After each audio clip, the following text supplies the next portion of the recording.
Video में break लेना not very happy. अभी डाउनलोड करें तक ऐप।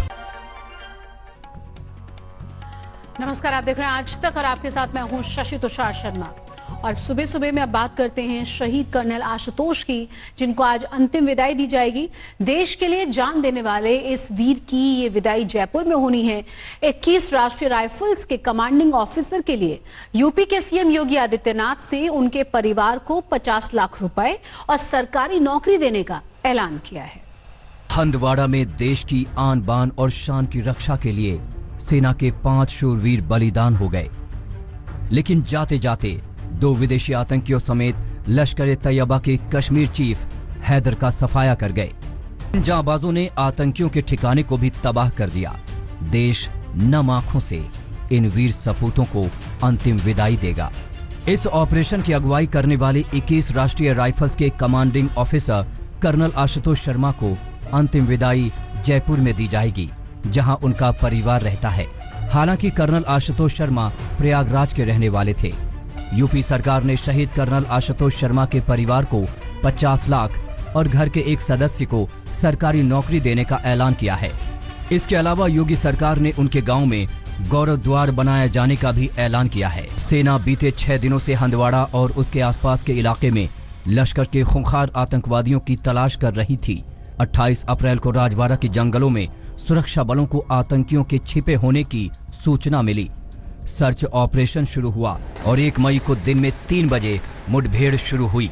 तलाशी के दौरान एक बिल्डिंग में छिपे आतंकवादियों ने सुरक्षा बलों पर घात लगाकर हमला किया। इस हमले में पंचकुला के मेजर अनुज सूद भी शहीद हो गए। पंजाब के मानसा के रहने वाले नायक राजेश कुमार ने भी देश की रक्षा में अपना सर्वोच्च बलिदान दिया। अल्मोड़ा के बहादुर लांस नायक दिनेश सिंह भी इस एनकाउंटर में शामिल थे। इसी महीने उन्हें घर जाना था, लेकिन लॉकडाउन के कारण वो कश्मीर में ही रुक गए। वो अब आएंगे, लेकिन तिरंगे से लिपटे हुए, फिर कभी न जाने के लिए।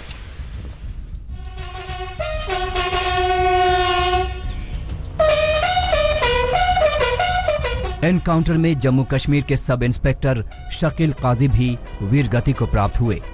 वो सीमा से सटे कुपवाड़ा के ट्राड गांव के रहने वाले थे। गांव में अपने वीर सपूत को आखिरी विदाई देने का इंतजार है। वतन पर हंसते हंसते मर मिटने वाले इन नौजवानों का बलिदान खाली नहीं जाएगा। आतंकियों को इन्होंने बता दिया है कि अगर उन्होंने फिर दुस्साहस दिखाने की कोशिश की तो सेना इसी तरह उनके ठिकाने में घुस कर मारेगी। कश्मीर से अशरफानी के साथ आज तक ब्यूरो। हंदवाड़ा में आतंकवादियों के साथ हुए एनकाउंटर में कर्नल आशुतोष शर्मा शहीद हो गए। उनकी जाबाजी के कई किस्से कश्मीर में लोग अब भी याद करते हैं। उनकी शहादत से परिवार और जानने वाले बेहद गमगीन हैं। उनकी पत्नी पल्लवी शर्मा ने बताया कि कर्नल आशुतोष अपनी बटालियन को ही अपना परिवार समझते थे। जो भी उन्होंने लीड किया अपने जैसे जवानों को, जितनी बहादुरी से, वो उनका अपना डिसीजन था, अपनी चॉइस थी, अपनी प्रायोरिटी थी। उनका सपना था, वो हमेशा कहते थे इस वर्दी को और जिस यूनिट को मैं कमांड कर रहा हूँ इस पे कभी कोई उंगली ना उठाए, इसकी कभी इज्जत कम ना हो जाए। मेरे जो जवान हैं वो मेरा परिवार है। उनकी सुरक्षा, उनकी अच्छी हेल्थ, उनकी खुशी, उनका अपने घर वालों से लगातार छुट्टी पे मिलके जाना ही मेरी प्रायोरिटी है। अमूमन ऑपरेशन में ही रहा करते हो? ऑपरेशन ज़्यादा कंडक्ट करते थे? ऑपरेशन ज़्यादा कंडक्ट करते थे, लीड करते थे अपने जवानों को। ऐसा कभी नहीं था कि कहीं कोई खबर आई है तो अपने रूम में बैठे हैं और बाकी ऑफिसर्स को भेज दिए। हमेशा खुद ही जाते थे। आपको बता दें कि हंदवाड़ा एनकाउंटर में आतंकवादियों से लोहा लेते हुए मानसा के जवान नायक राजेश कुमार भी शहीद हो गए हैं। उनके गांव राजराना में गम है, गुस्सा है। गांव वाले शहीद के परिवार को आर्थिक सहायता देने की सरकार से लगातार मांग कर रहे हैं। कर रहे हैं, कोशिश कर रहे हैं सवेरे उन्हां दी मृतक दे आउण तो पहला पिंड नूं भी सारे नूं सैनीटाइजर करिए। दोबारा फिर सरकार तो परजोर अपील करते हैं इस परिवार की वध तो वध माली मदद की जाए ताकि उस दी शहीदी नूं सजदा किया जा सके। देश में आज से लॉकडाउन 3 का पहला दिन शुरू हो चुका है, लेकिन कोरोना के मरीजों की संख्या अभी भी तेजी से बढ़ रही है। स्वास्थ्य मंत्रालय के आंकड़ों के मुताबिक देश में कोरोना से अब तक 40,000 से ज्यादा लोग संक्रमित हो चुके हैं। 1300 से ज्यादा की मौतें हो चुकी हैं। हालांकि ठीक होने वाले मरीजों की संख्या भी 10,000 से ज्यादा है। आपको राज्यों के हिसाब से दिखाते हैं कि किस राज्य में कोरोना कितना कहर बरपा रहा है। तो आप देख सकते हैं पश्चिम बंगाल, गुजरात, मध्य प्रदेश, राजस्थान के आंकड़े आपके सामने किस तरीके से एक के बाद एक कोरोना हर राज्य में पैर पसार रहा है और यही चिंताएं हैं राज्य सरकार और केंद्र सरकार की। तो सुबह के इस बुलेटिन की शुरुआत हम कर रहे हैं आज से जारी लॉकडाउन 3 से।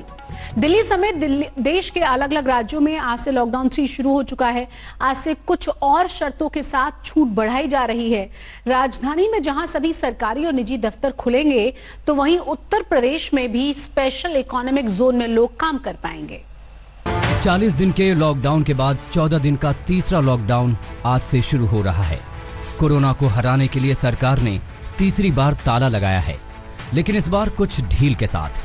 लेकिन ये ढील हर जोन के हिसाब से अलग अलग होगी। देश के 733 जिलों में 130 जिले रेड जोन में हैं, ऑरेंज जोन में 244 जिले, जबकि ग्रीन जोन में 319 जिले हैं। बड़े शहरों की बात करें तो दिल्ली, मुंबई, चेन्नई, कोलकाता, हैदराबाद, बेंगलुरु और अहमदाबाद भी रेड जोन में हैं। राज्यवार देखें तो महाराष्ट्र के 19 जिले रेड जोन में हैं, जबकि यूपी के 14, तमिलनाडु के 12, दिल्ली के सभी 11, पश्चिम बंगाल में 10, गुजरात और मध्य प्रदेश में 9 और राजस्थान के 8 जिले रेड जोन में हैं। आइए अब जान लेते हैं कि रेड, ऑरेंज और ग्रीन जोन कैसे निर्धारित किए जाते हैं। जिन जिलों में कोरोना के नए मरीज मिल रहे हैं उन्हें रेड जोन माना गया है। जिन जिलों में 14 दिन तक कोई नया कोरोना केस नहीं मिला उसे ऑरेंज जोन माना गया है। जिन जिलों में 21 दिन से एक भी मामला सामने नहीं आया है उसे ग्रीन जोन माना गया है।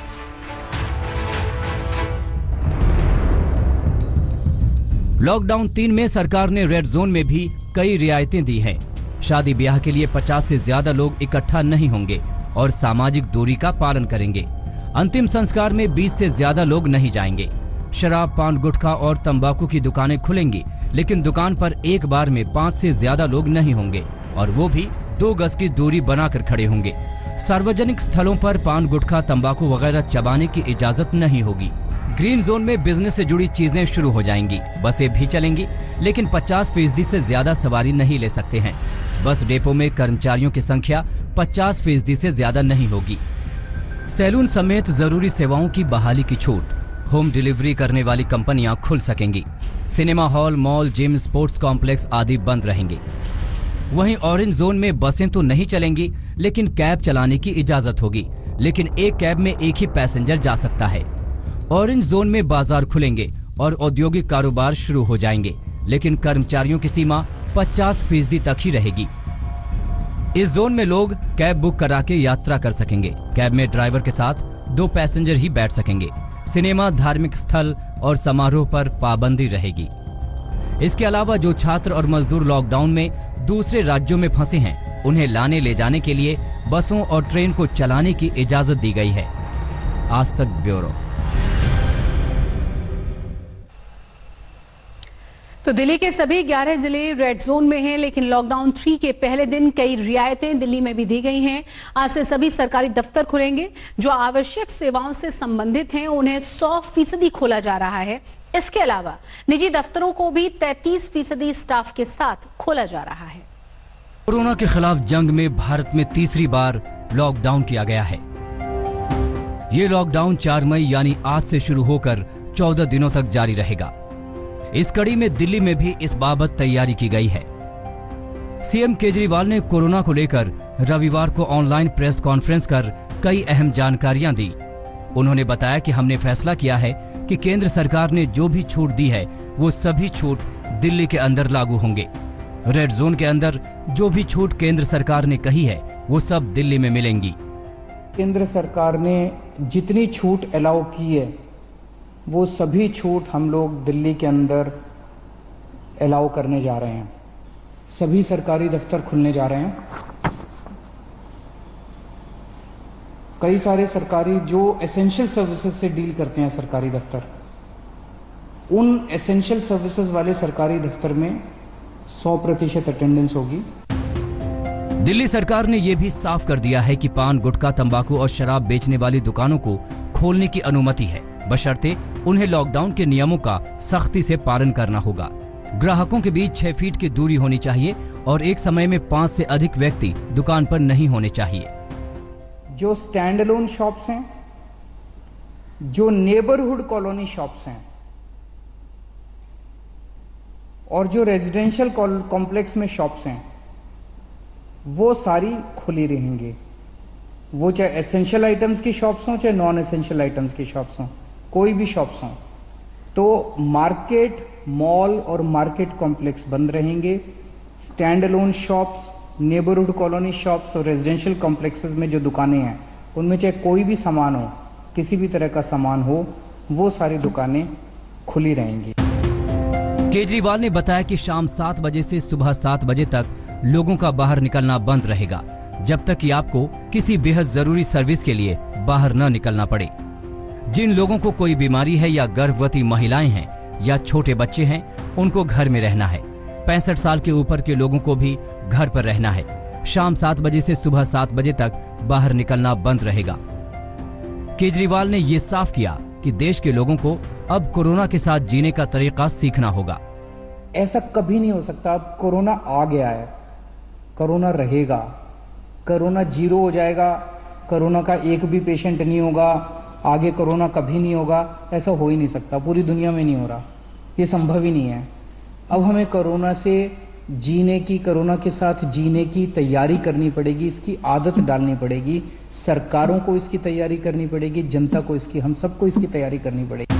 सीएम केजरीवाल ने कोरोना पर काबू पाने के लिए दिल्ली सरकार के एक्शन प्लान की पूरी जानकारी दी है। जाहिर है, अर्थव्यवस्था को पटरी पर लाने के लिए दुकानों और बाजार का खुलना बेहद जरूरी है, लेकिन इन सब के साथ ही लोगों की जान बचाना भी सरकारों की पहली प्राथमिकता है। आज तक ब्यूरो। तो लॉकडाउन 3 की आज से शुरुआत हो रही है। दिल्ली के सभी 11 जिले रेड जोन में आते हैं। ऐसे में सभी के मन में सवाल अब यह है कि दिल्ली वालों को छूट आखिर मिलेगी क्या? लॉकडाउन के पहले 2 चरणों से जो तीसरा चरण है वो कैसे अलग होगा? तो दिल्ली में आज सभी दफ्तर खुलेंगे। हम आपको बता रहे हैं कि कौन कौन सी चीजें आज खुलेंगी। जरूरी सेवाओं से जुड़े दफ्तर 100% तक स्टाफ वहां काम करने की परमिशन मिल चुकी है। गैर जरूरी सेवाओं से जुड़े दफ्तरों में डेप्यूटी सेक्रेटरी लेवल के ऑफिसर्स के अलावा सिर्फ 33% कर्मचारी दफ्तर में काम कर पाएंगे। इसके अलावा निजी संस्थानों में 33% स्टाफ में काम करने की परमिशन है उन्हें। स्टेशनरी, सभी स्टैंड अलोन दुकानें, जरूरी सामान की दुकानें खुलेंगी। मैन्युफैक्चरिंग से जुड़े कारखाने भी आज से खुल जाएंगे। जरूरी सामान की सप्लाई वाली कंपनियां भी खुलेंगी।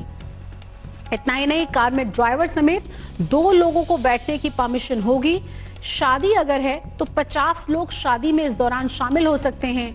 अंतिम संस्कार में 20 लोगों को शामिल होने की परमिशन होगी।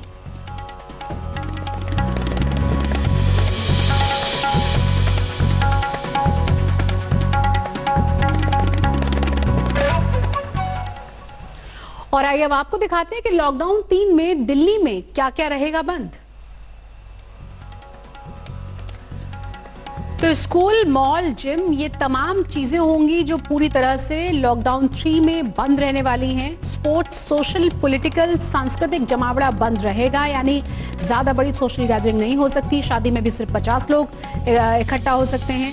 सैलून बंद रहेंगे, यानी किसी भी तरह का कोई सैलून अभी नहीं खुलेगा, परमिशन नहीं मिली है। होटल और रेस्टोरेंट भी बंद रहेंगे। रियायतें जरूर हैं, लेकिन ये तमाम चीजें बंद रहेंगी। शाम 7 बजे से सुबह 7 बजे तक बाहर निकलने की भी परमिशन नहीं होगी। मेट्रो, बस, रेल, हवाई यात्रा, रिक्शा, ऑटो, ये सब चीजें बंद रहेंगी। 65 साल के ऊपर के बुजुर्ग, गर्भवती, 10 साल से छोटे बच्चे भी घरों से बाहर नहीं निकलेंगे, उन्हें भी परमिशन नहीं है। कनॉट प्लेस, मॉल, साप्ताहिक बाजार, ये तमाम चीजें जहां भीड़ भाड़ इकट्ठी होती है, ये बंद रहेंगे।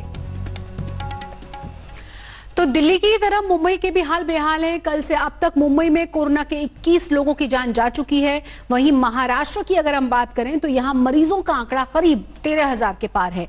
साथ ही साथ मालेगांव में भी कोरोना तेजी से पैर पसार रहा है। देखिए इस रिपोर्ट को। देश की आर्थिक राजधानी मुंबई में कोरोना का प्रहार सबसे तगड़ा हुआ है। मुंबई की रफ्तार पर ब्रेक लगे हुए महीने भर से ज्यादा हो चला है। सड़कों पर अंतहीन सन्नाटा पसरा है। बीते 24 घंटे में मुंबई में करीब 450 नए मामले सामने आए हैं और 21 लोगों ने दम तोड़ दिया है। मुंबई में अब तक 343 लोगों की मौत हो चुकी है, जबकि 8,800 से ज्यादा लोग संक्रमित हैं। मुंबई के बाद महाराष्ट्र का टेक्सटाइल हब मालेगांव कोरोना से जार-जार रो रहा है।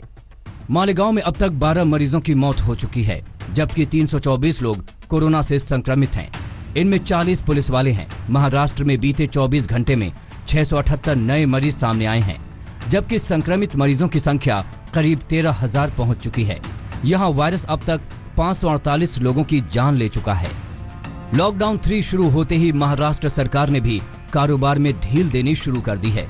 ग्रीन और ऑरेंज जोन के अलावा रेड जोन में भी सरकार ने दुकानें खोलने की सशर्त छूट दी है, लेकिन कंटेनमेंट जोन में ये छूट नहीं होगी। आइए देखते हैं कि महाराष्ट्र में क्या खुला रहेगा और क्या नहीं। स्टैंड अलोन दुकानें खुली रहेंगी, लेकिन मॉल और प्लाजा बंद रहेंगे।